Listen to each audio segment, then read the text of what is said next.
Question नहीं किए थे अभी ना, बस अभी हम पढ़े थे topic potential energy stored in spring. Spring हो गया था ना, ठीक है चलिए।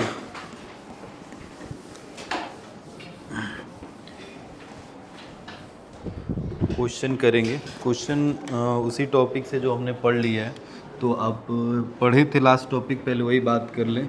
पोटेंशियल एनर्जी पढ़ा था आपने, और पोटेंशियल एनर्जी तो आपने ग्रेविटेशनल पोटेंशियल एनर्जी पढ़ा था जिसमें U is equal to mgh आया था, उस पर न्यूमेरिकल हो गया था। आज मतलब प्रीवियस लेक्चर में हमने पढ़ा था potential energy stored in a spring. Stored in a spring, spring में कितनी पोटेंशियल एनर्जी स्टोर्ड हुई थी, तो जितना आपने वर्क डन किया था, work done by external force अगर बात करें तो इसके हिसाब से हाफ kx², क्या यही पोटेंशियल एनर्जी स्टोर्ड हुई थी। इसी को आपने पोटेंशियल एनर्जी U से डिनोट किया था, ठीक है। इसमें आपको एक रिलेशन मिला था कि change in potential energy is equal to minus of work done by conservative force, या प्लस में वर्क डन बाय क्या हो जाएगा, एक्सटर्नल फोर्स, जो आप अपने फोर्स से वर्क लगा रहे थे। ये आपको एक रिलेशन मिला था, ठीक है। बाकी मैंने आपको इसमें और कुछ बहुत ज़्यादा तो नहीं बताया था। मैंने आपको मीन पोजीशन पे वेलोसिटी निकालने का तरीका सिखाया था कि कैसे वेलोसिटी, मैक्सिमम वाली वेलोसिटी क्या होगी, किसी भी इंस्टेंट पे मतलब किसी पर्टिकुलर पॉइंट पे वेलोसिटी क्या रही होगी। ये 2-3 चीज़ें आपको निकालने के लिए बताया गया था। तो मैंने 3 केसेस लिए थे। एक केस लिया था एट अ एक्सट्रीम का, याद होगा। एक केस लिया था एट एनी पॉइंट का, ये भी था ना। और एक मीन पोजीशन का भी था, क्या, एट अ मीन पोजीशन, ठीक है। तो ये 3 हमारे पास पोजीशन थे। इन तीनों पोजीशन पे हमने क्या निकाला था, वेलोसिटी निकाली थी। बताओ, एक्सट्रीम पोजीशन पे वेलोसिटी क्या हो जाती है, 0। तो काइनेटिक एनर्जी उसकी कितनी रहेगी, काइनेटिक एनर्जी तो 0 ही रहेगी। अरे वेलोसिटी 0 हो गई तो काइनेटिक एनर्जी क्या हो जाएगी, 0। बट क्या पोटेंशियल एनर्जी रहेगी, तो उसके पास यस सर पोटेंशियल एनर्जी रहेगी। तो पोटेंशियल एनर्जी कितनी रहेगी, तो पोटेंशियल एनर्जी जितनी बस से बची है वही तो रहेगी, हाफ kx²। और मैक्सिमम तक गया था तो क्या इसको xm लिख सकते हैं, क्योंकि एक्सट्रीम पोजीशन का था ना, तो मैक्सिमम डिस्प्लेसमेंट था, तो हमने यहाँ पे क्या लिख दिया, x और नीचे लिख दिया m का स्क्वायर। क्लियर है। दोनों को जोड़ दिया जाएगा तो टोटल एनर्जी आया था, काइनेटिक प्लस पोटेंशियल। अगर हम दोनों को जोड़ें तो काइनेटिक तो 0 है ऑलरेडी, तो कितना हो जाएगा, हाफ kxm का क्या हो जाएगा, स्क्वायर। ये बन जाएगी total energy at extreme position.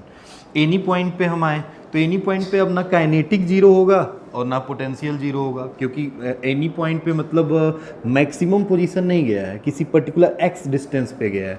तो उस केस पे वेलोसिटी कुछ रही होगी, मान लेते हैं भी रही होगी, तो काइनेटिक एनर्जी उस पॉइंट पे कितनी रही होगी। तो क्या मैं काइनेटिक एनर्जी को हाफ काइनेटिक एनर्जी है ना, तो हाफ mv² लिखूंगा। उस पॉइंट की वेलोसिटी पता ना क्या है, हमें नहीं पता, उसी पॉइंट की वेलोसिटी को मैंने क्या लिख दिया, v²। अच्छा, पोटेंशियल एनर्जी सर कितनी होगी, तो कितना स्ट्रेच किए हो, x, ये तो xm नहीं है ना, एट एनी पॉइंट है, मतलब बस x तक स्ट्रेच किया गया है। एक्सट्रीम में कहाँ तक स्ट्रेच किए हो, xm तक स्ट्रेच किए हो, और यहाँ पे x की वैल्यू क्या हो गई, 0, मीन पोजीशन पे है, ठीक है। तो यहाँ पे तुम बस x तक स्ट्रेच किए हो, तो पोटेंशियल एनर्जी क्या, हाफ kx² हो जाएगी, ठीक है। अब टोटल एनर्जी कितनी होती है, तो सर टोटल एनर्जी तो अभी हमने देखा ना कि यही पोटेंशियल एनर्जी, यही टोटल एनर्जी है स्प्रिंग के अंदर। तो half kxm² is the total energy. तो half kxm² is the total energy is equal to kinetic कितनी आ गई, हाफ mv², और पोटेंशियल एनर्जी कितनी आ गई, हाफ kx² आ गई। इतनी हाफ हाफ और हाफ क्या कैंसल आउट हो जाएगा यहाँ से। अगर ध्यान से देखें तो दोनों सब में हाफ हाफ आया है, तो मैंने इसको सबको क्या कर दिया, कैंसिल कर दिया। किसकी वैल्यू निकाल लें, वेलोसिटी। हम किसकी वैल्यू निकालना चाहेंगे, वेलोसिटी ही तो एक अननोन होगा, क्योंकि एट एनी पॉइंट x तो तुम्हें पता ही होगा कि तुम कहाँ तक गए हो। अननोन क्या है कि भाई उस x पे वेलोसिटी क्या रही होगी, तो क्या वेलोसिटी निकालना है। अब सर वेलोसिटी कैसे निकालेंगे, इसको उठा के इधर भेज दे, तो इधर भेजेंगे तो k कॉमन हो जाएगा, देन xm² में से क्या माइनस हो जाएगा, x² हो जाएगा, इज इक्वल टू यहाँ पे क्या चलेगा, mv²। क्या m की वैल्यू इधर आ जाएगी, देन हमारे पास फॉर्मूला क्या बन जाएगा, k/m ब्रैकेट में x m square minus x square, और स्क्वायर हटा दें तो ये सब किस में चला जाएगा, रूट में, क्योंकि भी स्क्वायर हमने निकाला था तो ये भी हमें पता चला था। किसी भी पर्टिकुलर पॉइंट पे वेलोसिटी ये होगी। अब मीन पोजीशन पे आते हैं, तो मीन पोजीशन पे आओगे तो काइनेटिक एनर्जी क्या होगी भाई, मैक्सिमम काइनेटिक एनर्जी होगी। क्यों, क्योंकि सर वेलोसिटी क्या हो जाती है वहाँ पे, मैक्सिमम मीन पोजीशन पे वेलोसिटी क्या हो जाएगी, मैक्सिमम। यहाँ पे देखो एक्सट्रीम पोजीशन पे वेलोसिटी क्या थी, 0, और मीन, जैसे ऐसे समझो ना भाई, मैंने पेंडुलम से समझाया था। अब पेंडुलम जैसे स्प्रिंग है वैसे पेंडुलम से समझो, सिंपल हार्मोनिक मोशन उसमें भी होता है, एसएचएम स्प्रिंग में भी होता है। तो जब तुम यहाँ से उठा के यहाँ पे उसको फेंकोगे तो ये एक्सट्रीम पे गया, अब एक्सट्रीम पे गया तो यहाँ पे वेलोसिटी क्या हो जाएगी, 0, मैक्सिमम हो गई। अब यहीं से रिटर्न मारेगा, ये मैक्सिमम चला गया, एक्स एम तक आ गया, अब यहाँ से ये रिटर्न मारेगा, जब रिटर्न मारेगा तो धीरे धीरे उसकी स्पीड अब 0 से बढ़ेगी, घटेगी नहीं, क्या होगी, बढ़ेगी बढ़ेगी बढ़ेगी, यहाँ पे फिर क्या हो जाएगी, वेलोसिटी हो जाएगी मैक्सिमम, और पोजीशन कितना हो जाएगा, 0। अब यहाँ से फिर जब इधर चलेगी, क्योंकि रुकेगी तो नहीं, इनर्सिया की वजह से फिर आगे बढ़ जाएगी, और जैसे आगे बढ़ेगी यहाँ पे तो फिर वेलोसिटी इसकी धीरे धीरे धीरे धीरे फिर कम होगी कम होगी कम होगी, फिर क्या हो जाएगी, 0, फिर यहाँ आएगा, जैसे 0 होगा तो फिर क्या रिटर्न मारेगा, रिटर्न मारेगा तो फिर वेलोसिटी क्या हो जाएगी, मैक्सिमम, फिर यहाँ पे 0, ऐसे बार बार ये ऑक्सीलेट करता रहेगा, और ये इसकी एक्सट्रीम पोजीशन होगी। जहाँ पे वेलोसिटी 0 होती है वहाँ पे एक्सेलरेशन मैक्सिमम होता है, और जहाँ पे वेलोसिटी मैक्सिमम होती है वहाँ पे एक्सेलरेशन क्या हो जाता है, 0 या मिनिमम बोल सकते हो, वहाँ पे एक्सेलरेशन नहीं वर्क करता, मिनिमम वर्ड्स यूज कर ले रहे हैं। ठीक है, ये तो कहानी ऑक्सीलेशन के अंदर का है, बट एक बात समझ लो, ये चीज़ हम इसमें भी अप्लाई कर सकते हैं, क्योंकि वो भी एसएचएम में पढ़ा गया है या पढ़ते हैं, और स्प्रिंग को भी एसएचएम में पढ़ते हैं। इसमें भी वही पोजीशन है जो हम चीज़ लेके चल रहे थे, हुक्स लॉ के हिसाब से देखें तो एक पोजीशन इसका कौन सा होता था, मीन, अगला पोजीशन क्या होता था, हम इसको स्ट्रेच करते थे, तो स्ट्रेच करते थे तो क्या ये एक्सट्रीम हो गया, तो ये प्लस वाला एक्सट्रीम हो गया, और इधर जाएंगे तो क्या माइनस वाला एक्सट्रीम हो जाएगा, समझ गया ना। देखो इसमें भी क्या हुआ, इधर वाला क्या प्लस सब लिया जाता है, और इधर का क्या लिया जाता है, सब माइनस लिया जाता है। अरे इस एम्पलीट्यूड को प्लस से कहते हैं, और इस एम्पलीट्यूड को क्या कहते हैं, माइनस से कहते हैं। इसमें भी देखो, इस मीन पोजीशन से इधर जाओगे तो प्लस में रहोगे, ये ओरिजिन हो गया, अब ओरिजिन के लेफ्ट साइड में जाओगे तो क्या रहेगा, सब नेगेटिव रहेगा। तो सेम कहानी वही चल रही है जो वहाँ पे थी। तो काइनेटिक एनर्जी, वेलोसिटी मैक्सिमम होगी मीन पोजीशन पे, तो जाहिर सी बात है काइनेटिक एनर्जी भी क्या होगी सर, मैक्सिमम होगी। काइनेटिक एनर्जी अब मैक्सिमम वाली कितनी होगी, तो sir half m v max square, अब ये लिखा जाएगा, मैक्सिमम वेलोसिटी वाला काइनेटिक एनर्जी होगी। सर पोटेंशियल एनर्जी कितनी होगी, तो क्या पोटेंशियल एनर्जी कुछ होगी, सोच के देखो, मीन पोजीशन पे कहाँ पोटेंशियल एनर्जी, भाई हम तो उसको रोक के रखे हैं ना, यहाँ पे रोक के रखे हैं, जब खींचेंगे तब नहीं स्टोर होगा एनर्जी, अभी तो इसको रोका गया है, मीन पोजीशन पे इक्विलिब्रियम में है, तो क्या पोटेंशियल एनर्जी 0 होगी। तो अब टोटल एनर्जी तो पता है कितना होता है, हाफ के एक्स एम स्क्वायर होता है क्या, ये टोटल हो गया, तो टोटल इज इक्वल टू कितना होगा, काइनेटिक प्लस पोटेंशियल, टोटल की वैल्यू ये होती है हाफ के एक्स एम का स्क्वायर, और काइनेटिक की वैल्यू कितनी है, हाफ एम वी मैक्स का क्या हो गया, स्क्वायर। अब पोटेंशियल तो 0 है तो इसको 0 ही कर देते हैं, हाफ से हाफ क्या हो जाएगा, कैंसिल। अब यहाँ पे क्या निकालना होगा, मैक्सिमम वेलोसिटी, तो मैक्सिमम वेलोसिटी कितनी आई होगी, तो k यहाँ पे रहा होगा, m नीचे आया होगा सर, k बाई एम, और क्या बचा है यहाँ पे एक्स एम का स्क्वायर, अंडर रूट जब करेंगे क्योंकि स्क्वायर है तो हटेगा तो अंडर रूट होगा, और एक्स स्क्वायर यहाँ से हट जाएगा, ये मैक्सिमम वेलोसिटी हो जाएगी। ठीक है, तो हमारे पास यही फार्मूला मिला था, एक फार्मूला किसी भी पोजीशन पे वेलोसिटी निकालना है तो ये, और अगर मीन पोजीशन पे मैक्सिमम वेलोसिटी फाइंड करनी है तो अंडर रूट के बाई एम एक्स एम होगा। ठीक है, तो अरे पूरा रूट में रहेगा तब न रहेगा, मैंने इसको रूट से निकाल दिया, ये तो रूट से हट गया ना एक्स एम का स्क्वायर। ठीक है, तो ये तो पढ़ चुके थे हम, बस फार्मूला हमें इतना ही था, एक ये टोटल एनर्जी का यहाँ निकल गया, ये बाकी ये एक रिलेशन मिला था, और ये पोटेंशियल एनर्जी स्टोर्ड होती है किसी भी स्प्रिंग के अंदर। चलिए क्वेश्चन लिखिए, क्वेश्चन करते हैं।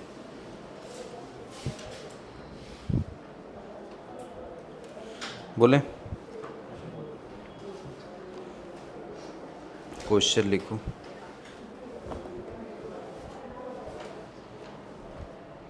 बस एक सेकेंड।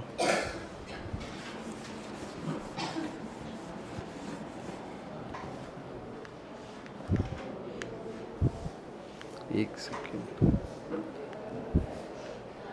पहला क्वेश्चन है, two spring have a force constant, two spring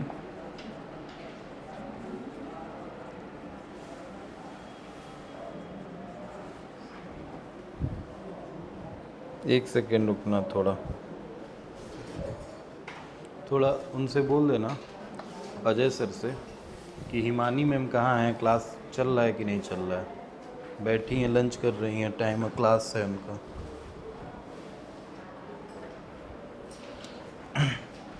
to spring have a force constant. Force constant का मतलब समझ रहे हो ना, ये के जो है, के को फोर्स कांस्टेंट कहते हैं। Force constant K1 and K2, ठीक है, where K1 is greater than K2, ये दिया है उसमें। ऑन विच स्प्रिंग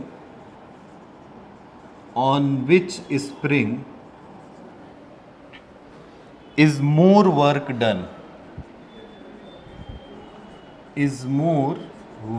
डन, ठीक। If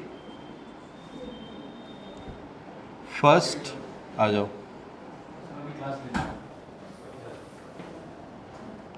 they are stretched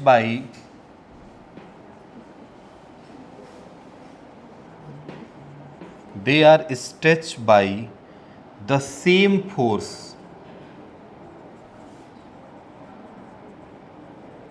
and second, they are stretched by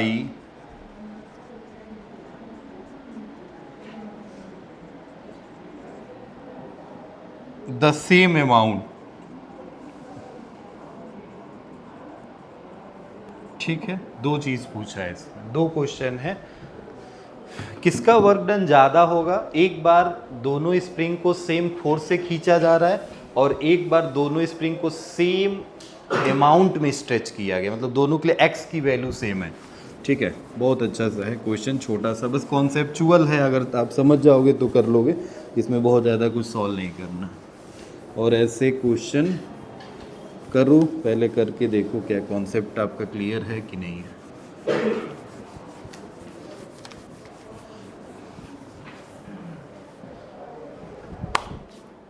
चलिए बताओ।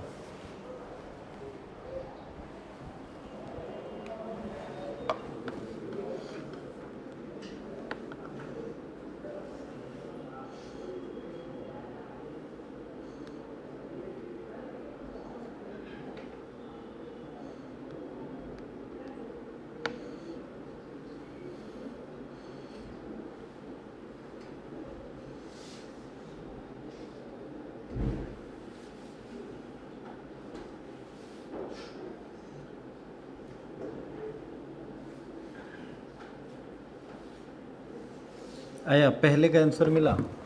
इतना समय नहीं लगना चाहिए इसमें, कुछ करना नहीं है। टू स्प्रिंग है the force constant K1 K2, अच्छा ठीक है सर। फोर्स होता है कितना है स्प्रिंग में? स्प्रिंग का फोर्स माइनस में होता है, बट माइनस साइन हटा दो, केवल KX ऐसे लिखेंगे। अब पहले वाले के लिए लिखते हैं तो K1 X1 होगा, और दूसरे वाले के लिए F1 और एक का F2 कर देते हैं, तो क्या K2 X2 होगा, ठीक है। अभी तो ये है, अब बस क्वेश्चन में पढ़ो। अब बोला है इस मोर वर्क डन, तो सर वर्क डन भी लिख लेते हैं, ये W1 पहले वाले स्प्रिंग के लिए। तो वर्क डन मतलब वही पोटेंशियल एनर्जी जितनी स्टोर होती है, हाफ KX1 स्क्वायर हो जाएगा, K1 X1 स्क्वायर, और वर्क डन ऑन 2 कितना हो जाएगा, हाफ K2 X2 स्क्वायर, यही हो जाएगा। 4 इक्वेशन बने। अब सुनो क्वेश्चन का फर्स्ट कंडीशन, इसमें बोला है कि किस में वर्क डन ज़्यादा होगा, ठीक है। तो हम क्वेश्चन पहला कंडीशन क्या दिया है, they are stretch by the same force, पहले केस में ही है, तो दोनों फोर्स इक्वल हैं। They are stretch by the same force मतलब F1 किसके इक्वल हो गया, F2, ये कंडीशन दिया है। तो किस में वर्क डन ज़्यादा होगा, किस पहले वाली स्प्रिंग को खींचने में, दूसरे। और एक पर्टिकुलर कंडीशन उसने ये दे रखा है कि कौन ज़्यादा है, K1 और K2 क्या है, छोटा है। तो आइए हम W1/W2 कर देते हैं, क्योंकि वर्क डन पूछा है तो इन्हीं का रेशियो निकालेंगे। तो W1 की वैल्यू कितनी है, पहले तो यही रखो, हाफ K1 x1 और ये कितना हो जाएगा, हाफ K2 x2 स्क्वायर। अच्छा सर x1 स्क्वायर है तो इसको मैं x1 इंटू x1 लिख दूँ, और x2 स्क्वायर है तो क्या मैं x2 लिख दूँ। इससे क्या फ़ायदा होगा, थोड़ा ध्यान से देखिए, क्या ये वैल्यू, ये तो काट दो पहले, K1 x1 और K2 x2, क्या K1 x1 और K2 x2 F1 F2 हो जाएगा, और F1 F2 तो सेम है दोनों का, तो F से F क्या कट जाएगा, मतलब W1/W2 is equal to sir x1 upon क्या आ रहा है, x2 आ रहा है। सर इससे कैसे बताएं कि किसका वर्क डन ज़्यादा है, क्योंकि उसने तो वर्क डन की बात की थी बट उसने पूछा था they are stretch by the same force, इससे तो स्ट्रेच ही निकल के आ गया। तो अब तुम खुद सोचो कौन, किसका वर्क डन ज़्यादा होगा। तो हम देखो क्या करेंगे, यहाँ एक रिलेशन बनाएंगे इन दोनों इक्वेशन को यूज़ करके, K1 x1 upon K2 x2, ऐसे रिलेशन बन सकता है। इस रिलेशन में क्या होगा, क्या ये दोनों आपस में F1 F2 दोनों इक्वल हैं, तो हम ऐसे लिख सकते हैं sir K1 x1 is equal to K2 x2 is equal to F, मतलब क्या ये सब कांस्टेंट है, तो कांस्टेंट है तो सर क्या ये दोनों आपस में रेसिप्रोकल होंगे, मतलब क्या K1 upon K2 is equal to x2 by, लिखा जाएगा ना ऐसे, समझ रहे हो ना, ये तो समझ रहे होगे भाई। जैसे ऐसे देखो, मैं बोला N1 U1 is equal to N2 U2 is equal to N3 U3, मैंने बोला ऐसे लिखा है इज इक्वल टू कॉन्स्टेंट, तो पता है क्या है, N is the inversely proportional to क्या है, U। तो सर इसको कैसे लिखा जाएगा, तो सर इसको ऐसे लिख सकते हैं, N1 है तो अपॉन में क्या लिखा जाएगा, N2, बट यहाँ U1 नहीं होगा, अब क्या हो जाएगा U2 अपॉन U1, ये बात होती है। तो ये जब कांस्टेंट है तो जाहिर सी बात है K1 अपॉन K2 किसके इक्वल हो जाएगा, तो क्या x2 upon x1, K1 by K2 है तो यहाँ तो x1 बाई है, तो उल्टा कर देंगे ना इसका, तो ऊपर क्या चला जाएगा K2 और नीचे क्या आ जाएगा, समझ गए हो ना ये बात। अब K2 बाई K1 में कौन बड़ा है, देखो ये W1, क्या ये भी इन्वर्सली प्रोपोर्शनल आ रहा है, ऊपर 1 है तो नीचे 1, नीचे 2 है तो ऊपर 2, तो इन्वर्सली प्रोपोर्शनल मतलब work done is the inversely proportional to क्या आ गया, K। तो जिसका K बड़ा होगा क्या उसमें वर्क डन कम करना पड़ेगा, तो वर्क डन किसका कम होगा, 1 का, जिसका 1 बड़ा होगा, मतलब जिसमें K की वैल्यू बड़ी होगी उसमें वर्क डन कम होगा ना, तो इसमें K की वैल्यू छोटी है तो क्या वर्क डन 2 का बड़ा होगा ना, then W2 is greater than W1, पहले का कंडीशन है। ठीक है, अब देख रहे हो इसमें इतना कुछ कर, मैं ये तो बस लिखा हूँ समझने के लिए, मगर ये कॉन्सेप्ट और ये कॉन्सेप्ट, बस यही कॉन्सेप्ट लगे हैं। यहाँ पे क्या आया था सर, यहाँ पे आया था x1 x2, ये इक्वेशन 2 मान लो और इसको क्या मान लो, इक्वेशन फर्स्ट। तो 1 से सेकेंड में रिलेट करेंगे, इस वैल्यू की जगह पे क्या रख देंगे, K2 बाई K1, तो यहाँ पे आ जाएगा W1 upon W2 is equal to K2 by K1, और इससे हमें पता चलेगा ये रिलेशन, और इस रिलेशन के हिसाब से हम अब देखेंगे कि जिसकी K की वैल्यू बड़ी होगी उसमें वर्क डन क्या होगा, छोटा। तो सर K की वैल्यू 1 की बड़ी है तो इसमें वर्क डन छोटा होगा, K की वैल्यू 2 में बड़ी छोटी है तो इसका वर्क डन बड़ा हो जाएगा। उसने मोर ही पूछा है, मोर ही पूछा है, on which spring is more work done, तो 2 वाले में ज़्यादा होगा, 1 वाले में कम होगा। अब बताइए इसका सेकेंड पार्ट में आइए, पहले सेकेंड पार्ट में देखिए क्या बोल रहा है,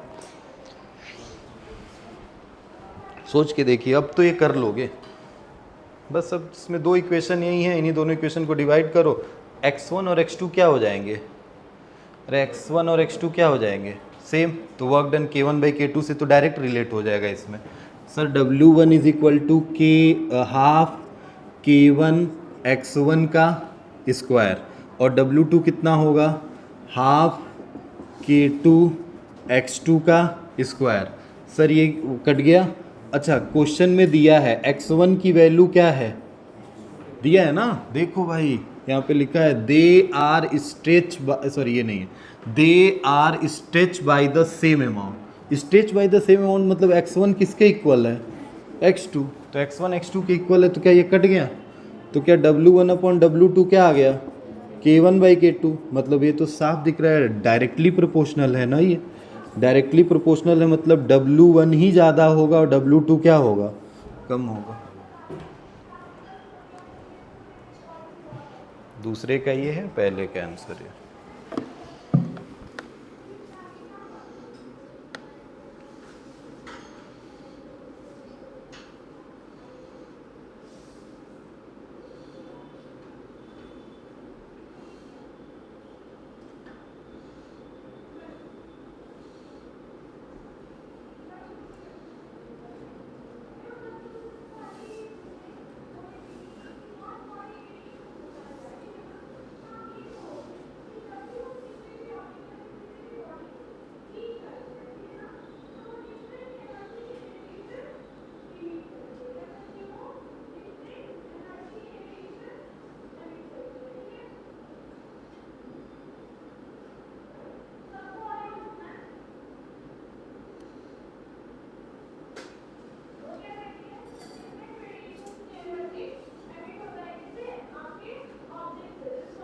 हो गया।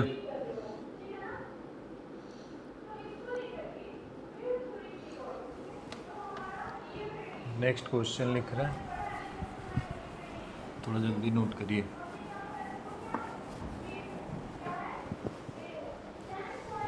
The length of the still wire is increase by,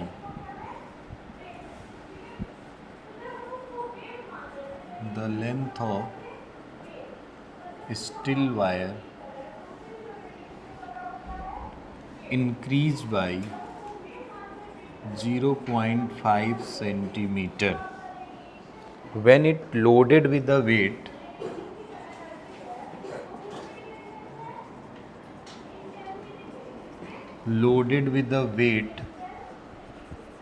कितना? 5 kg। अब इसमें क्या कैलकुलेट करना है? Calculate force constant of the wire. Four constant मतलब समझ रहे हो ना, के force constant of the wire. And second, work done in stretching the wire, in stretching the wire. कितना वर्क डन करना पड़ा होगा उतना जब वो स्ट्रेच हुआ होगा। तो calculate the force constant of the wire, वो आसान सा क्वेश्चन है, जल्दी बताओ इसका answer.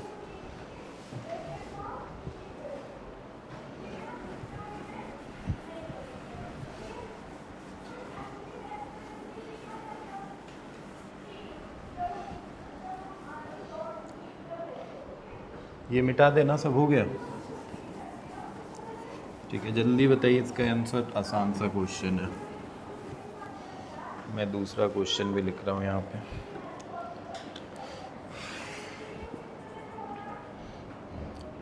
The potential energy of a spring,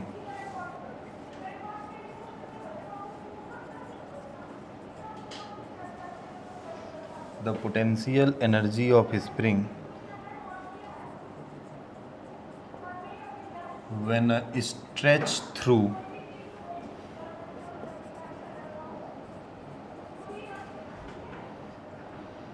a distance x is 10 joule. What is the amount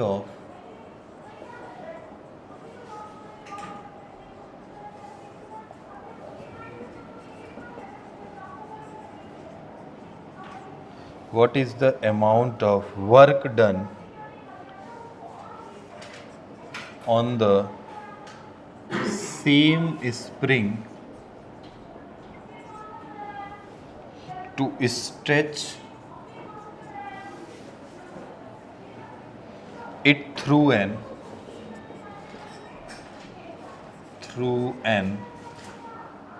additional distance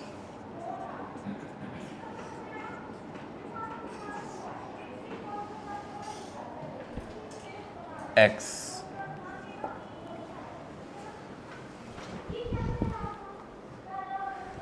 दो क्वेश्चन है, दोनों का आंसर बताइए। पहले का आ गया होगा।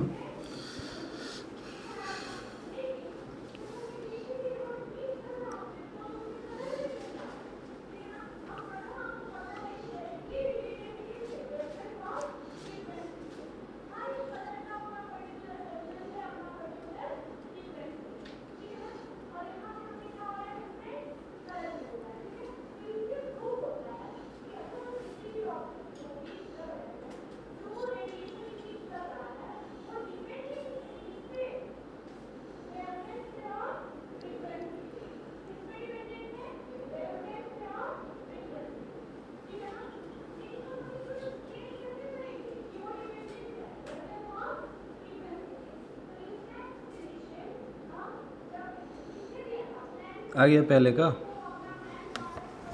पहले का बताओ भाई, आंसर बोलो। कितना है?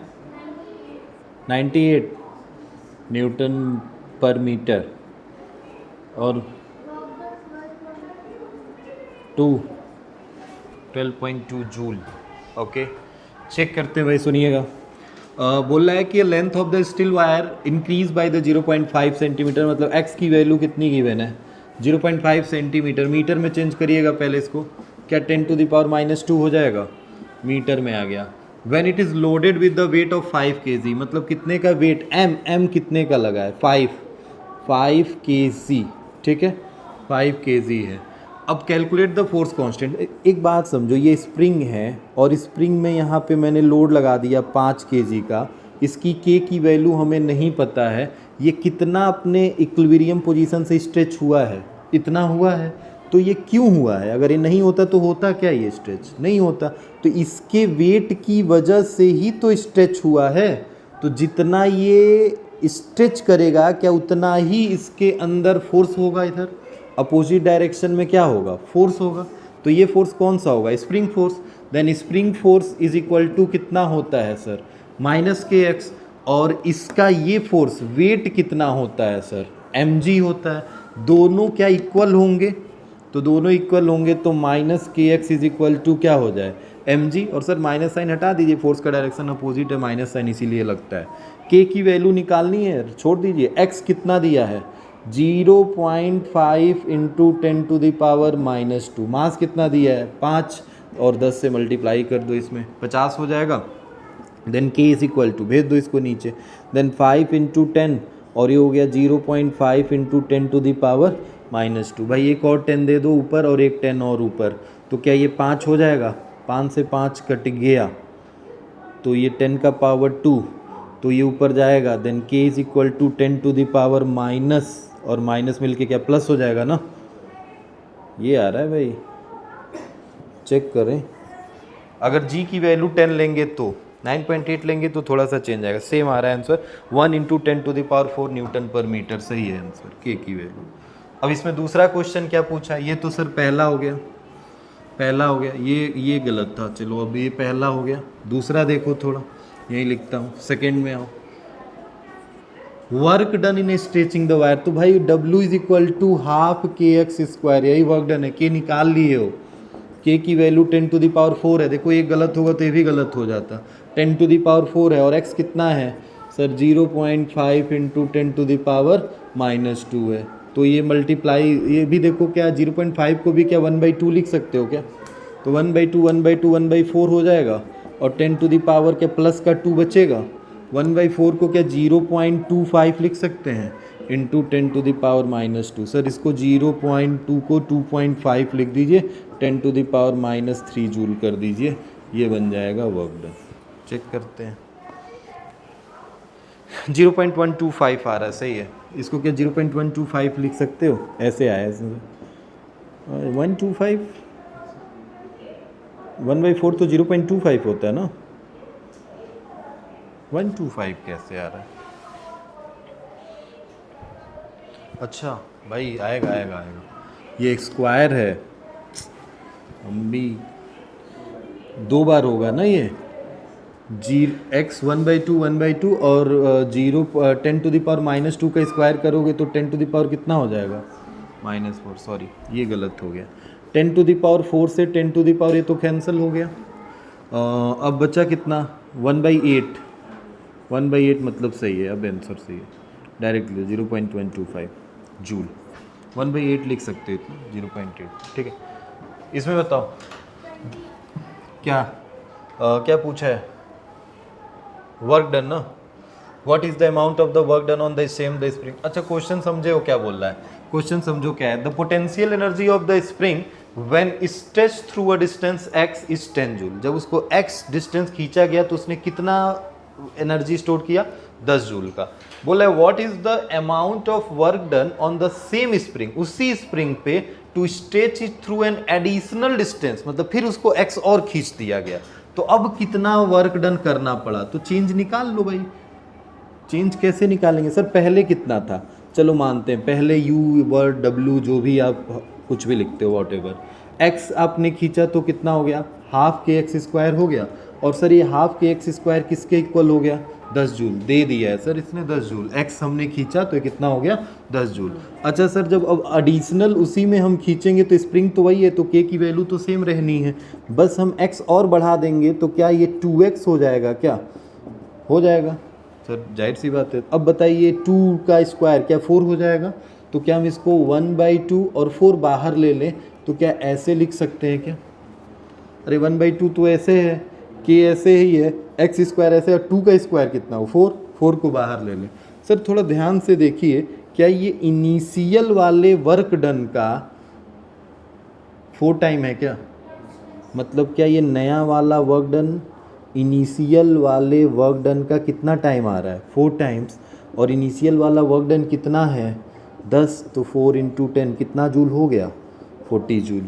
तो कितना वर्क डन करना पड़ा, 30 का, अरे 10 तो खींच दिए थे ना पहले, 10 तो पहले खींच लिए थे, तो बचा कितना, और टोटल देखो तुम 2x तक जाने में कितने का खर्च किए हो, 40, 2x तक जाने में कितना खर्च हुआ है, 40 जूल का।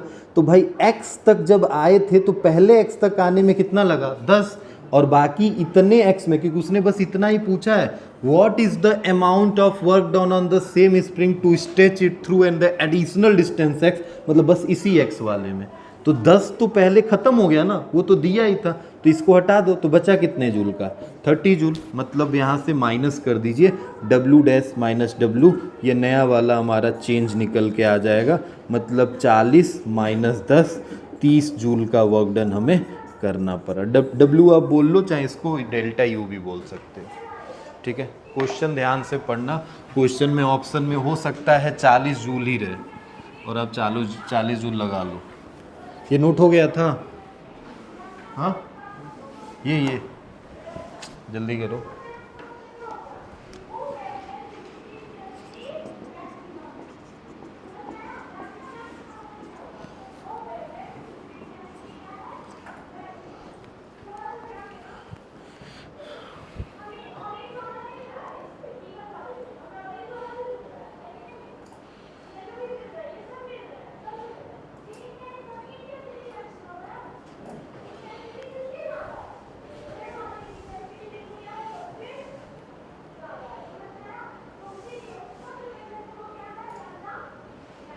ठीक है, एक question,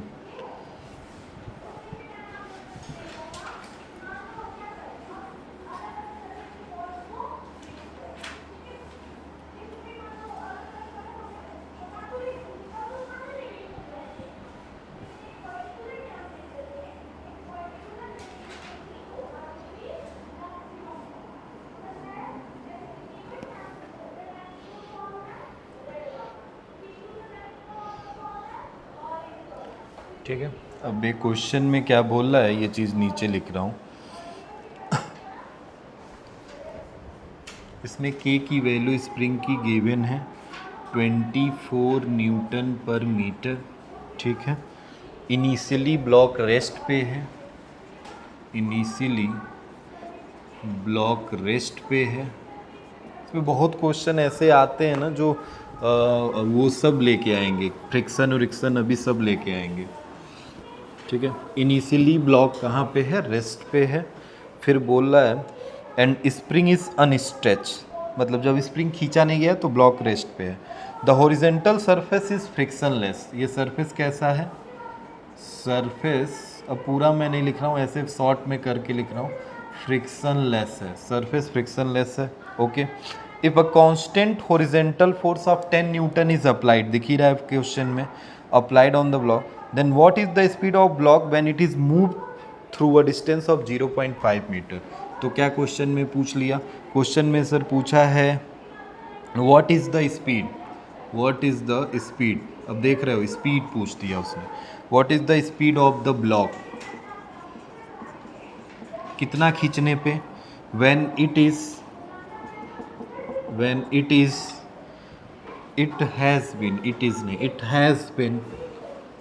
has been move through अ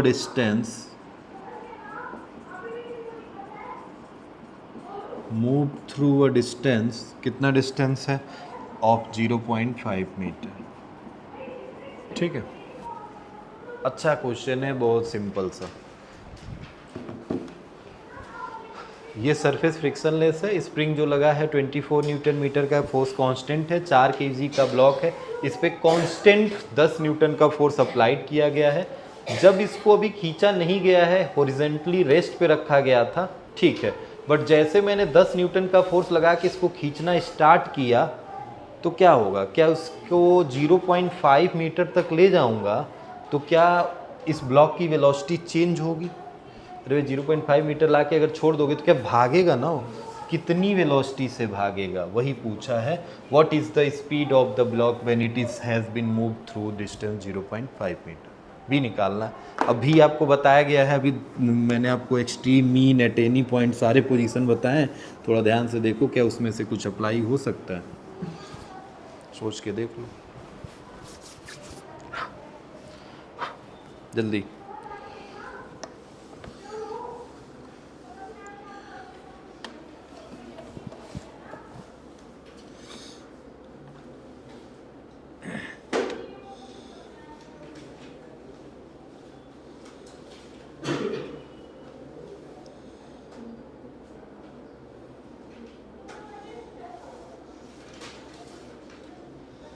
आया कुछ समझ में आ रहा है क्या करना है, क्या लगाओगे?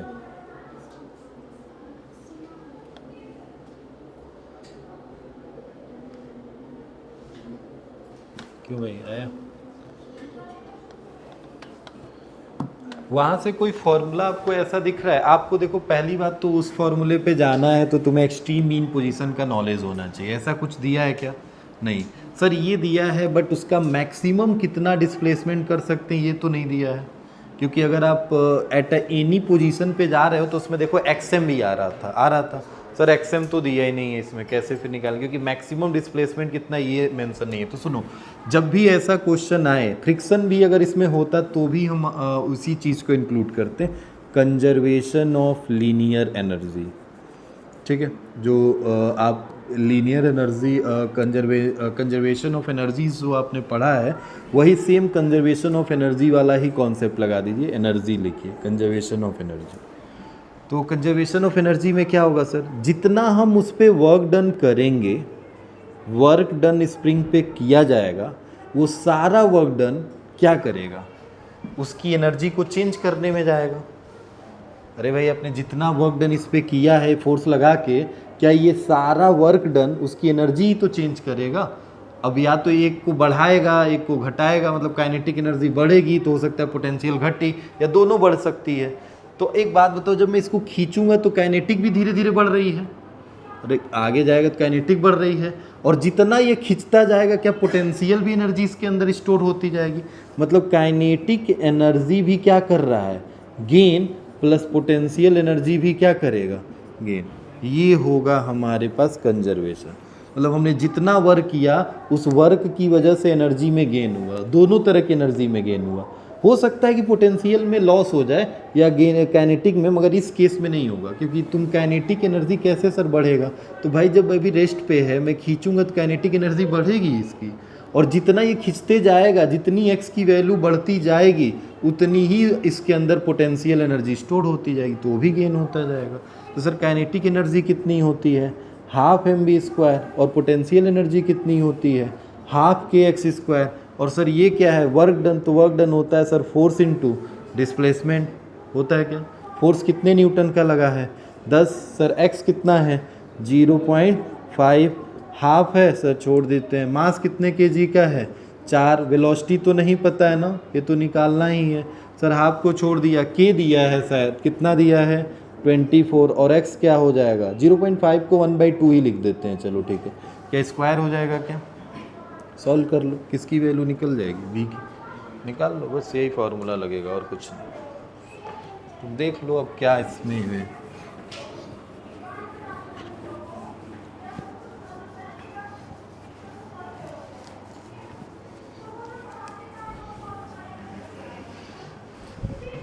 सॉल्व करके देख लो कितना आंसर आ रहा है।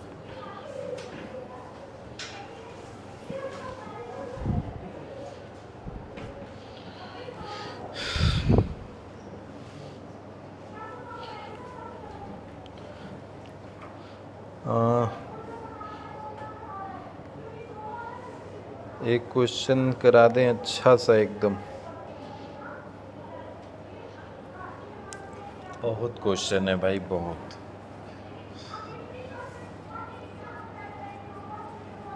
A block of mass 2 kg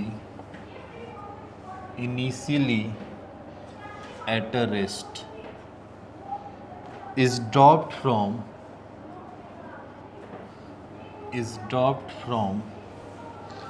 height 1 meter into अब ये एनर्जी ख़त्म है, ये लास्ट टॉपिक चल रहा है। Vertical spring having force constant, कितना है भाई force constant? 490 newton per metre. Calculate the maximum distance through which the spring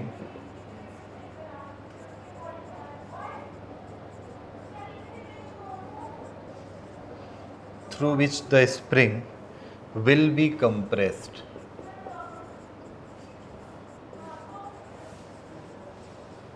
ठीक है, क्वेश्चन पढ़, इसका आगे आंसर आया नहीं आया?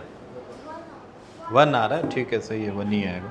ये 1/2 लिख लो भाई, 1/2 1/2 1/2 कट खट पूरा यहाँ से गायब हो गया। क्या बचा? 10। यहाँ पे सर क्या बचा है? 4v²। इसको रहने दीजिए, इधर लेके आइए इसको। क्या ये 8 लिख दें इसको? 8 से कितनी बार में कट जाएगा? 3 3 इधर आ जाएगा, 10 - 3 ये कितना हो जाएगा? हाँ 10 - 3 होगा ना। अच्छा 4 तो बचा है ना यहाँ पे, सही कर रहा हूँ। ये 1/2 1/2 1/2 ख़त्म, 4v² बचा, यहाँ 24 और ये कितना है? 8। 8 से 24 कितनी बार में? 3। तो 10 से 3 गया 7, तो 1 कैसे आएगा? हाँ अरे तो कैसे आ रहा है इसमें बताओ ना। इसमें हमने कुछ गलत तो नहीं किया है ना, तो हमारा भी तो आंसर। हाँ अच्छा ये बोलो ना भाई, हम क्यूब कर दिए 4 6 हो।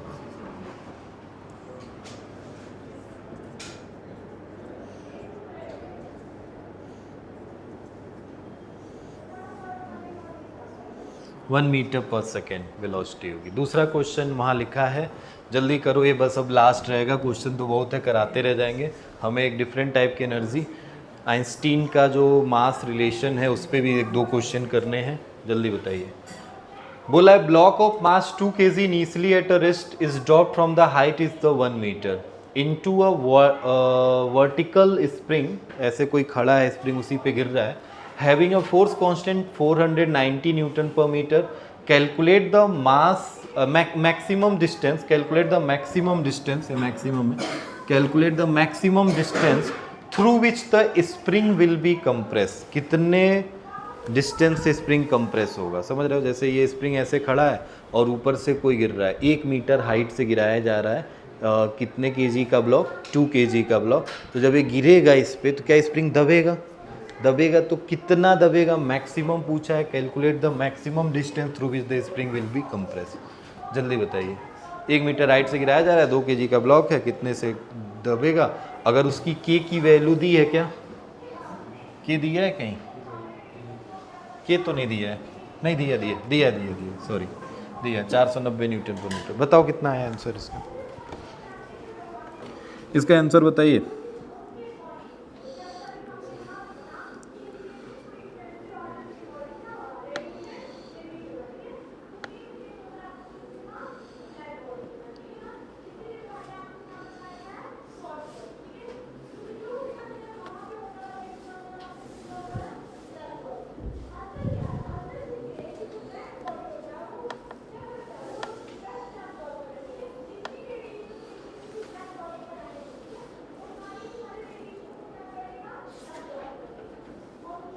अब तुम सोच रहे हो कि सर वो कितना दबेगा, एक्स हमें ये निकालना है ना, वही मेन मुद्दा वही है।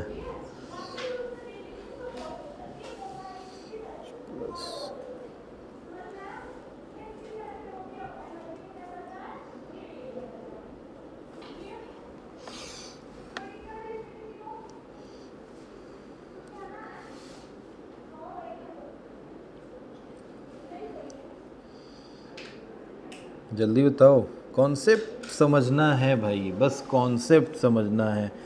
एक बार अगर समझ गए, कॉन्सेप्ट अप्लाई कर दिए, सब हो जाएगा।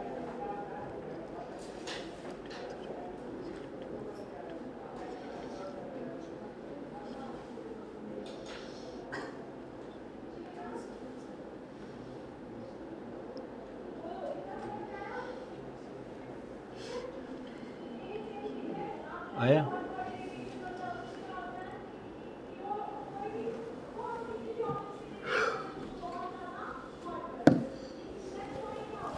पहले एक बात बताओ, तुम्हें क्या लग रहा है इसमें क्या करना चाहिए।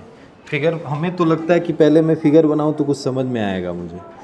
मैंने ऐसे रफली फिगर बना लिया, ये स्प्रिंग है भाई, ग्राउंड पे लगी है, और यहाँ पे ऐसे ब्लॉक बना दे रहा हूँ। इसी ब्लॉक पे, प्लेट पे आके बॉल या जो भी 2 केजी का मास है, इसको गिरना है। ये 2 केजी का मास है और इसको यहाँ पे आके गिरना है। कितने हाइट पे है ये, 1 मीटर दिया है। और ये सर स्प्रिंग का कांस्टेंट कितना दे रखा है, 490 न्यूटन पर मीटर। अब देखो, हमें एकदम समझ में आ गया कि क्या करना चाहिए। जब ये ब्लॉक पे मतलब ये ब्लॉक है, ये बॉल है, जो भी है, ये गिरेगा इस पे, तो क्या होगा, ये अभी हाइट पे है, तो क्या इसके पास पोटेंशियल एनर्जी है, हाँ हाइट पे है, तो पोटेंशियल एनर्जी ब्लॉक का है, इसका छोड़ दो। अभी पोटेंशियल एनर्जी स्प्रिंग का भी होगा, कब, अभी तो इसके पास कोई पोटेंशियल एनर्जी नहीं है, ऐसे एकदम स्ट्रेच ही नहीं है, ये न दबा है न स्ट्रेच है, एकदम नॉर्मल इक्विलिब्रियम में है। बट जैसे ये गेंद इस पे गिरेगा तो क्या इसको दबा देगा, दबाएगा, तो दबाएगा तो देखो 1 मीटर तो है ही है, मगर क्या कुछ और ये नीचे चला जाएगा ये प्लेट, तो सर कितना नीचे चला आएगा, मान लेते हैं x आएगा ना। अब ये जितना नीचे आएगा, क्या उतनी ही एनर्जी इसके अंदर स्टोर हो जाएगी, होगी। तो इसके अंदर एनर्जी स्टोर हो रही है, किसके अंदर sir, gain in potential energy in spring. अब कितना गेन हो रहा है पोटेंशियल एनर्जी स्प्रिंग के अंदर, जितना इसके अंदर लॉस होगा, समझ रहे हो, क्योंकि हाइट पे है तो हाइट से नीचे आएगा तो क्या एनर्जी इसकी लॉस होगी ना, ब्लॉक की एनर्जी लॉस होगी, और किसमें गैनेटिक पोटेंशियल एनर्जी स्टोर होगी, स्प्रिंग के अंदर। तो इसने कितना लॉस किया, तो 1 मीटर तो चला ही चला, और जब यहाँ पड़ा तो और भी तो दब गया, तो mgh ये तो होगा ही, mg 10 होगा, h1 है, बट और थोड़ा सा चल गया, कितना, x, क्या mgh प्लस x हो जाएगा क्या, तो ये हो जाएगा loss in potential energy in a block. बस दोनों इक्वल होंगे, कंजर्वेशन ऑफ एनर्जी मैंने फिर लगा दिया, ये कंजर्वेशन ऑफ एनर्जी है, एक में गेन हुआ तो दूसरे का लॉस इक्वल हो गया। अब गेन कितने का हुआ सर स्प्रिंग में, तो स्प्रिंग का तो सर होता है ½ kx², यही होता है ना, अरे भाई काइनेटिक एनर्जी पोटेंशियल, इसमें तो यही होगा, potential energy in spring is equal to, sir इसमें क्या होगा, एम जी, अभी मैंने बोला एच तक तो ठीक था मगर एक्स भी तो चल गया है, तो एच प्लस एक्स, अब सब वैल्यू तो गिवन है, बस एक्स ही तो अननोन है, और उसने एक्स से ही पूछा ही है, calculate the maximum distance through which spring will be compress, कितना स्प्रिंग कंप्रेस किया, वही डिस्टेंस एक्स है, निकाल दो एक्स की वैल्यू, एच दिया है, एम दिया है, के दिया है, सब रख दो वैल्यू।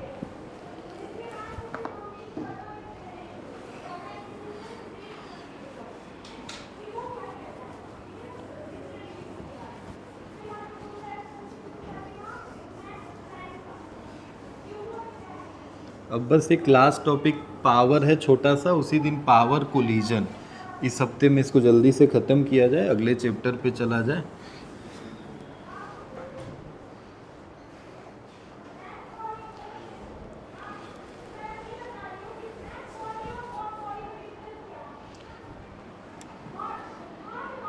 अब एनर्जी के बहुत सारे फॉर्म हो सकते हैं, उसका आंसर देख लेना भाई कितना आ रहा है, सॉल्व कर लो।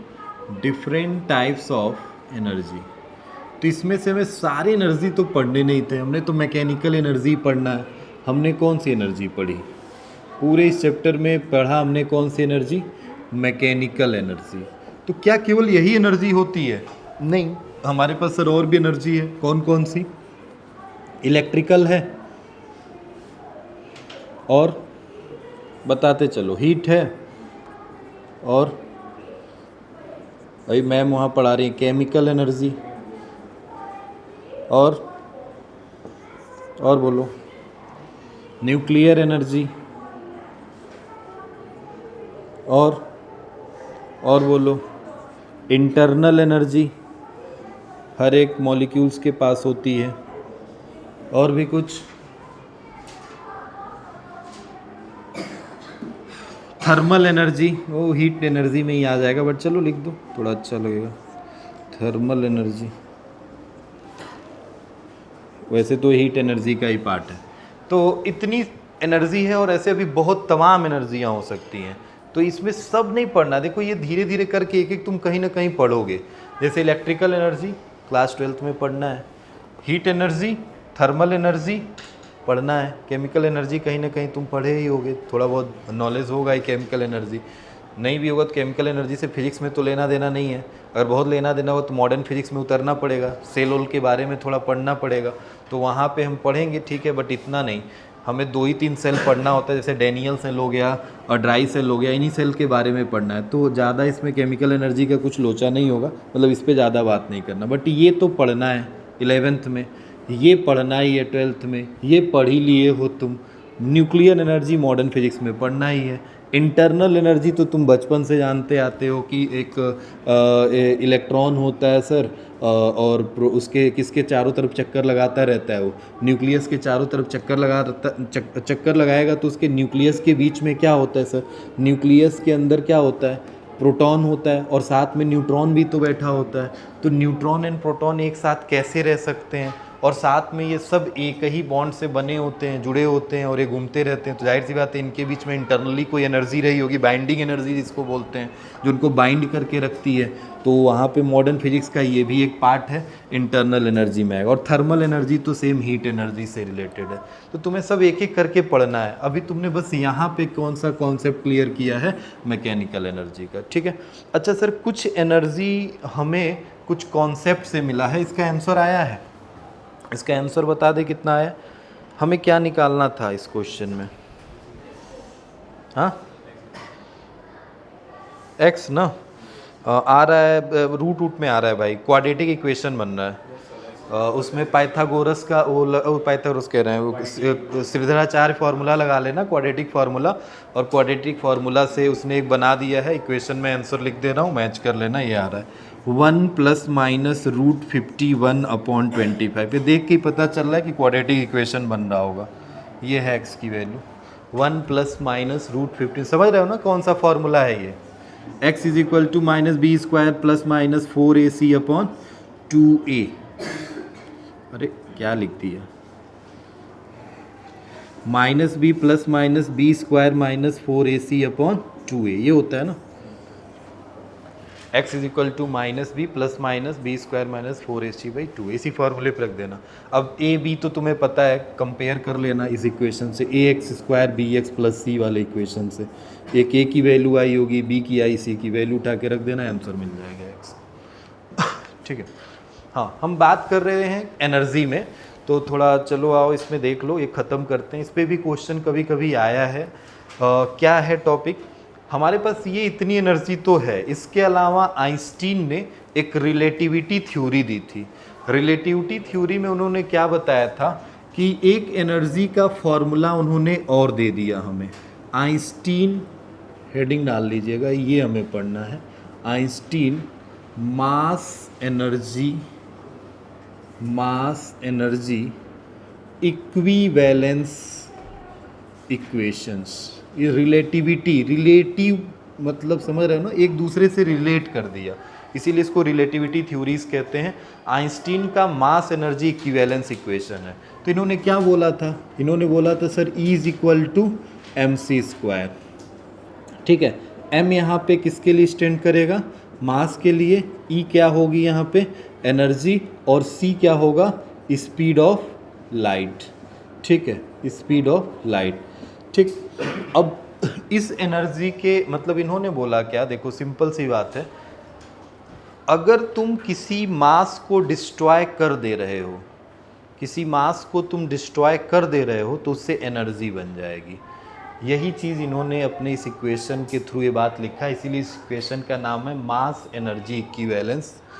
ठीक है, तो मास एनर्जी जो दोनों को इक्विवेलेंस कैसे किया, तो उनको दिखा प्रैक्टिकली कुछ ऐसा किया कि ई एनर्जी मास के डायरेक्ट इक्वल नहीं थी, एक मल्टीपल में आ रहा था स्पीड ऑफ लाइट के स्क्वायर के। ठीक है, तो अब तुम सोचो यहाँ पे जैसे मान लो हमारे पास मास है कुछ ऐसे 0.2 ग्राम है। ठीक है, इतने मास को मैं डिस्ट्रॉय कर दूं तो कितनी एनर्जी बनेगी, सोच रहे हो, 0.2 ग्राम है ये, चलो मैं केजी ही कर देता हूँ इसको, 0.2 केजी, तो केजी में हो गया, और लाइट की speed 9 into 10 to the power क्या 16 हो जाएगा, अरे 3 इंटू 10 टू द पावर 8 होता है, स्क्वायर है तो क्या 9 इंटू 10 टू द पावर 16 हो जाएगा, 9 टू जा कितना हो जाएगा 1.8 हो जाएगा, इंटू 10 टू द पावर 16, समझ रहे हो, 18000000000 ऐसे कितने जीरो लगेंगे, 15 जूल, मतलब इतनी एनर्जी आएगी। कितने ग्राम मास को आपने डिस्ट्रॉय किया है, 0.2 केजी मास, समझ रहे हो, 0.2 केजी मास को डिस्ट्रॉय करने पर आपको इतनी एनर्जी मिल रही है। मतलब ये थ्योरी हमें कहीं आगे चल के काम में आई, हाँ ये काम में आई। आज के डेट में हम इसका यूज़ करते हैं जैसे न्यूक्लियर रिएक्टर बनाने में। न्यूक्लियर रिएक्टर्स जो होते हैं, जैसे जिसको तुम बोलते हो ना बिजली पैदा जहाँ से होती है, न्यूक्लियर रिएक्टर। तो न्यूक्लियर रिएक्टर में क्या होता है, यूरेनियम्स डाले जाते हैं, यूरेनियम को डिस्ट्रॉय किया जाता है, इन्हेलेशन ऑफ मैटर बोलते हैं उसको। मैटर को हम क्या करते हैं, मैटर का इन्हेलेशन का मतलब है उसका विनाश करना, मतलब उसको बर्बाद कर देना। अब यूरेनियम को जब तुम बर्बाद करोगे तो बहुत सारी एनर्जी निकलेगी, उसी एनर्जी को हम कन्वर्ट कर लेते हैं in the form of electrical energy. ठीक है, तो इसी इक्वेशन का यूज़ किया गया है, E is equal to mc²। अब इस इक्वेशन से हमें क्या समझ में आया कि हमें इसका कुछ प्रैक्टिकल एप्लीकेशन हमें पता है। एप्लीकेशन ऑफ दिस इक्वेशन, इस इक्वेशन का एक एप्लीकेशन है पहला, एनहिलेशन ऑफ मैटर। इसका मतलब क्या है पता है, कैसे होता है ये एनिलेशन ऑफ मैटर, होता कैसे है मैं बोल रहा हूँ, जैसे एग्जाम्पल से मैं बता रहा हूँ, समझो। एक इलेक्ट्रॉन, इलेक्ट्रॉन कैसे लिखें, E10 माइनस लिखते हैं, इलेक्ट्रॉन हो गया, एक इलेक्ट्रॉन, ये इलेक्ट्रॉन है भाई, एंड एक पॉजिट्रॉन, इसको क्या बोलते हैं, पॉजिट्रॉन। ये भी दिखता है E की तरह, इसीलिए मैंने बोला E को लिखो -1 और E 1 प्लस में रहेगा। ये एक इलेक्ट्रॉन और एक positron are contact with each other, then it radiate a gamma rays radiate करेगा एंड वेरी हाई एनर्जी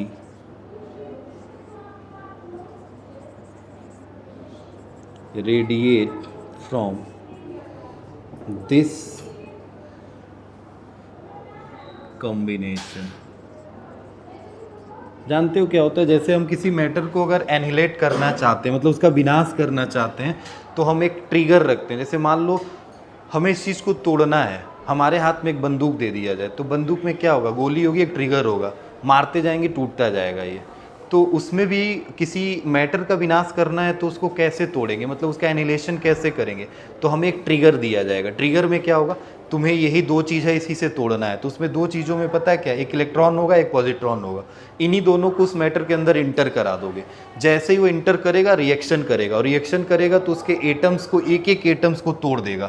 सारे एटम्स जब टूटने लगेंगे, ख़त्म होने लगेंगे, तो बहुत सारी गामाज रेज निकलेगी जो कि हार्मफुल होती है। वो आगे पढ़ोगे गामा रेज के क्या हमारे मतलब वो हैं डिसएडवांटेज हैं। तो गामा रेज निकलेगी, और उस गामा रे के साथ साथ क्या निकलेगी, बहुत सारी एनर्जी निकलेगी। 231 मेगावाट, 440 मेगावाट, आपने कैसा लिया है इलेक्ट्रॉन पॉजिट्रॉन, इस पे भी बात होगा।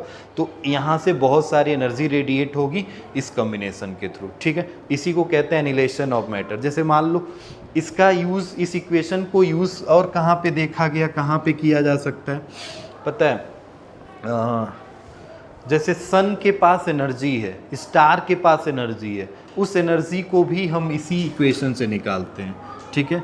सन and star energy, sun and star energy, पता है ना तुम्हें सन और स्टार में क्या होता है, आपने देखा होगा कि सन एंड स्टार के बारे में अगर थोड़ा बहुत भी आपने पढ़ा होगा तो आपको पता होगा कि वहाँ पे भी छोटे छोटे मॉलिक्यूल्स गायब होते हैं, ख़त्म होते रहते हैं, और उसी की वजह से एनर्जी है। जैसे अभी यहाँ पे अर्थ पे भी क्या है कि कोई मॉलिक्यूल्स यहाँ से, अगर हवा का एक मॉलिक्यूल से यहाँ ख़त्म हो गया तो उसको एनर्जी में चेंज हो जाएगा। एनर्जी में चेंज होगा तो क्या होगा, या तो गर्म हो जाएगा, या तो आवाज़ आएगा, यही सब एनर्जी बनेगा इसमें। जैसे मान लो एक साउंड एनर्जी भी हो सकता है, वो भी मैकेनिकली में ही आता है, हटा दो इसको, क्या साउंड भी एक मैकेनिकल एनर्जी है, तो ऊपर लिख ही दिया गया है। तो सन एंड स्टार के अंदर भी एनर्जी है। सन क्या होता है, सन के अंदर, सन जैसे मान लो हाइड्रोजन एटम से बना हुआ है, तो जो हाइड्रोजन एटम से बना हुआ है, तो हाइड्रोजन के मॉलिक्यूल्स जो होंगे हमारे धीरे धीरे कहीं डिस्ट्रॉय होते जाते हैं, पॉजिट्रॉन इलेक्ट्रॉन पाते हुए। जब वो डिस्ट्रॉय होंगे तो क्या होगा, डिस्ट्रॉय होने की वजह से भाई गामा रेज निकलेगा, और गामा रेज के साथ साथ क्या रेडिएट होगा, एनर्जी। अब एनर्जी तो क्या होती है, एनर्जी किसी एक फॉर्म में ही निकलेगी। अब हम अगर वहाँ पे सन पे होते तो हम उस एनर्जी का यूटिलाइज करते, बट वहाँ पे एनर्जी इतनी ज़्यादा निकल जाती है कि वो हीट के फॉर्म में चेंज हो जाती है, थर्मल एनर्जी के फॉर्म में चेंज हो जाती है। इसीलिए जो स्टार हैं या सन हैं वो बहुत गर्म रहते हैं, ठीक है। कुछ ऐसे स्टार भी होते हैं जो बहुत ठंडे भी होते हैं, बट मोस्टली स्टार जो केस में पाए जाते हैं वो गर्म ही पाए जाते हैं, ठीक है। तो ये सन एंड स्टार की एनर्जी जो है वो इसी इक्वेशंस के थ्रू देखा गया। अब इस इक्वेशन में एक चीज़ आपको ये भी बता दें, बस सुन लो, कि इस इक्वेशन में बहुत सारे अपवाद माने जा गए हैं कि अगर आप इसके बारे में रिसर्च करोगे, पढ़ोगे, तो कहीं पे चीज़ें समझ में आएंगी, कहीं पे ये अपवाद में चला जाएगा, मतलब एक्सेप्शनल केस में चला जाएगा। कहीं पे तो ठीक है बैठ जा रहा है परफेक्ट, बट कहीं पे एक्सेप्शनल केस में चला जाएगा। जैसे मान लो तुम अपने फिजिकल लाइफ में ही सोच के देखो, ये पेन है या मैं ही हूँ, मेरा मास अगर कुछ भी है, मैं इसको अपने आप को गायब कर दूँ तो क्या होगा। सोचो 0.2 kg बांस को मैंने गायब किया था तो कितनी एनर्जी बनी थी। मान लो मैं 80 किलो 90 किलो का हूँ, मैं अपने आप को अगर ख़त्म कर दूँ तो कितनी एनर्जी बनेगी। क्या इससे पता चल रहा है कि अगर ऐसा पॉसिबल हो गया तो दुनिया में सब लोग क्या भगवान बन जाएंगे। एनर्जी का मतलब क्या है भाई, आपके पास एनर्जी आने का मतलब आप गॉड हो। कोई भी एनर्जी हो गई, अब थर्मल एनर्जी हो गई, किसी को भस्म कर दोगे, आप छोटी सी उंगली काट दोगे भस्म हो गया, आप नाखून बाल तोड़ के फेंक दोगे, मेरा ख़त्म कर दिया बाल से तुम जल जाओगे मेरे, हो गया। तो ये कहीं कहीं पे एक्सेप्शनल केस में चला जाता है, मतलब इस पर भी रिसर्च है, लोग बात कर रहे हैं, बट ठीक है, अब क्वेश्चन तो इस पर करना ही है क्योंकि फॉर्मूला मिल गया E=mc²।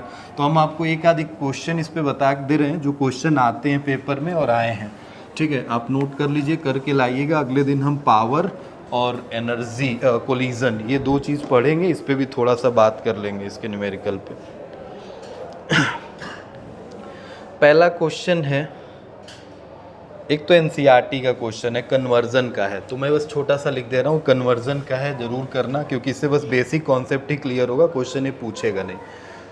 The energy required to break a one bond, the energy required to break one bond, एक बॉन्ड को तोड़ने में कितनी एनर्जी लगेगी, उसने दे दिया इतनी लगेगी, 10⁻⁻20 जूल इन, और किसमें, किसके बॉन्ड तोड़ रहे हो, डीएनए के, डीएनए इन ईवी, इसको ईवी में निकालिए, इलेक्ट्रॉन वोल्ट, पता होगा ना इलेक्ट्रॉन वोल्ट भी एनर्जी की यूनिट है, तो बस ये दे दिया इतनी एनर्जी लग रही है और इसको इसमें कन्वर्ट करना है, कन्वर्जन बस है। इसी का सेकेंड पार्ट है the kinetic energy of an air molecule, air molecules कितने हैं भाई, 10⁻⁻21 जूल है, इसको भी ईवी में कन्वर्ट करना है, इलेक्ट्रॉन वोल्ट में,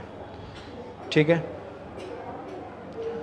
और एक क्वेश्चन है, the daily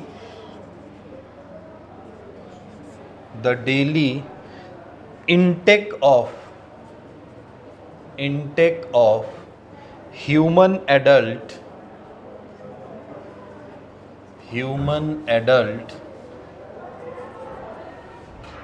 10⁻7 joule in kilo calorie,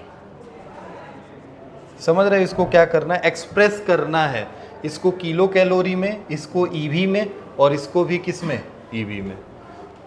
ये क्वेश्चन है, अभी बेसिक क्वेश्चन थे, अब ये पहला ही है, ये दूसरा। एक क्वेश्चन ऐसे आता है, थोड़ा देखना ये करके आना, if 1000 kg of water is heated from 0 degree Celsius to 100 degree Celsius, calculate the increase in the mass of water। बहुत अच्छा क्वेश्चन है।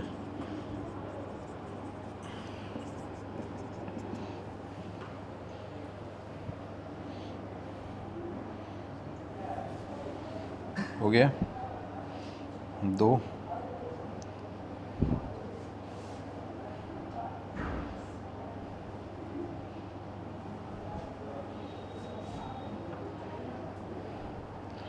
और एक question, so that energy equivalent to atomic mass unit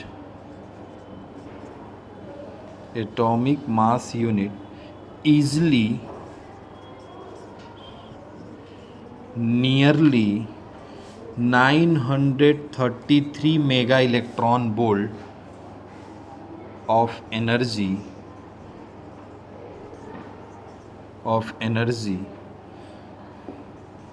given 1 AMU is equal to, ये तो पता ही है तुम्हें कितना होता है। क्वेश्चन थोड़े से रिलेट करेंगे थोड़े से थर्मल चैप्टर्स की तरह, क्योंकि इसमें एनर्जी है, और मोस्टली एनर्जी देखो क्या होता है ना, ह्यूमन बॉडी हो या किसी भी चीज़ में ज़्यादा से ज़्यादा कन्वर्जन किस में होता है, हीट में ही जाता है मोस्टली। जैसे मान लो मैंने यहाँ पेन गिरा दिया, तो पेन गिरेगा, अगर लगातार गिरेगा तो वो सरफेस गर्म हो जाएगा, या तो आवाज़ निकलेगा या तो गर्म होगा, तो आवाज़ निकलेगा तो मैकेनिकल में चला जाएगा, और बाकी थर्मल, हीट एंड थर्मल के केस में आ जाएगा।